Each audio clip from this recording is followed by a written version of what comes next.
So I picked up this comic book this week. It's called Wolverine issue number 36. I don't usually read Wolverine comics, but this time it intrigued me. Not only did the cover intrigue me, but what Marvel has done with this Ghost Rider and Wolverine has made me want to read the character Wolverine. And I'm kind of disappointed in what happened inside of this book. So here's the cover of this book. If any other person would have seen this book, they would have picked it up because the cover art is amazing and you think you're getting something new, right? You think you're gonna get Wolverine's head on fire. But the problem that I have with the story is great. The first three pages of this comic with the where the kid and the woman enter the hospital. That's poetry. That's good. That was worth my $5. You keep my $5, Marvel. That was worth my $5. But I was expecting to see this character. Spoiler alert: his name is Wolverine. I was expecting to see him appear for more than 2 pages. This guy only appears in 2 pages, and it just made me. I don't think that's right. And if a new person would have seen something like this, they wouldn't have been happy because they thought that they were getting something that wasn't there. There's a comic book that I have, and I'll use it as a reference. And this is no shot at Marvel or DC. I'm sure other companies do this, but whenever I was getting this comic, I was expecting to see Wolverine for like half the issue. As I was reading halfway, I literally like ghosted out from the story because I was so disappointed that this character that was on this page wasn't there. He wasn't there. So I started zoning out, and it really made me mad because if a brand new person would see that, they would immediately be they probably wouldn't pick up that comic, and I don't want no one to not read comics. So this is Robin issue 12, right? This is a Jokerized Robin. This is the first comic book I got. I didn't know nothing about Robin. To be honest, I didn't care about Robin, but the cover intrigued me. And what inside this cover, I was expecting a Jokerized Robin, but it was a Lazarus pit.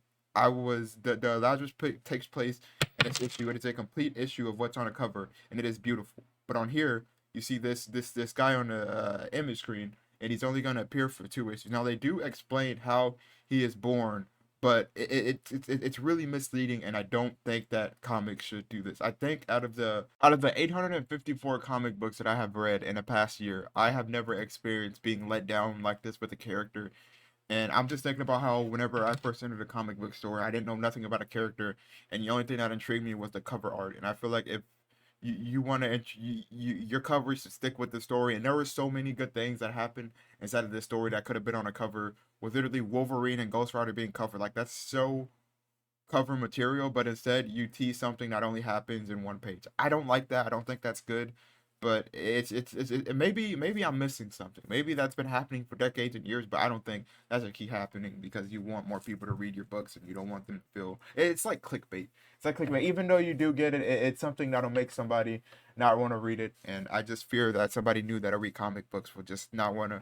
Not one thing that you want to do as a business is you want people to trust you and your product. And if I was a new person, I would not be able to trust Marvel after that. I know it's something so small, but with comic books being so perfect now, I'm expecting so much more. It's kind of getting bad now. It's getting really really really bad. But not the comic book industry.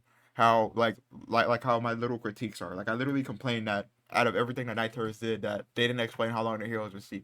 But yeah, that's just something that I had to get on here and talk about. I don't like it. Anyways, let me know if you've read Wolverine 36. Like I said, the book is amazing. It's good.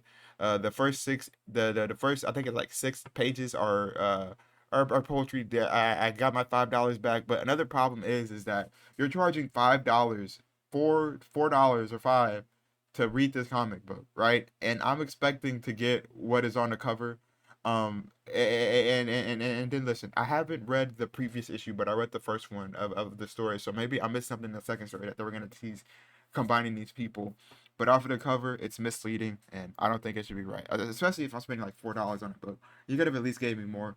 However, and hopefully we get more of him in the next episode. He's gonna be hunting mutants. That does sound interesting. It gets me excited, but I hope I never see this again in a comic book. Not Wolverine, but just being misled about a comic book issue. Anyways, comic books are cool. Marvel's is great. I think my favorite book that I read from Marvel, I haven't read Blade 2 yet. I'm going to get to it. But my favorite Marvel book I read this week was Incredible Hulk. I think I'm going to make another video about that because Hulk, the artist that did that book is so amazing. Like, it's so, it should be easy to get the Hulk down, but whenever it's like put down on paper. It's just such a fun thing to do. And I had to go back and read it again because of how good the art was, and I was just so focused on the art instead of the story. But anyways, I got distracted and talked about two different comics that I was supposed to talk about. Go to your local comic book store and tell them that you love them and give them $1,000. I don't know. Careful, I got some loved ones that depend on me. Thinking about my pops, cash and clothes and make it hard to sleep. That's why at 3 a.m. I'm counting money instead of counting sheep. And I ain't stopping till I make it, I got some promises to keep.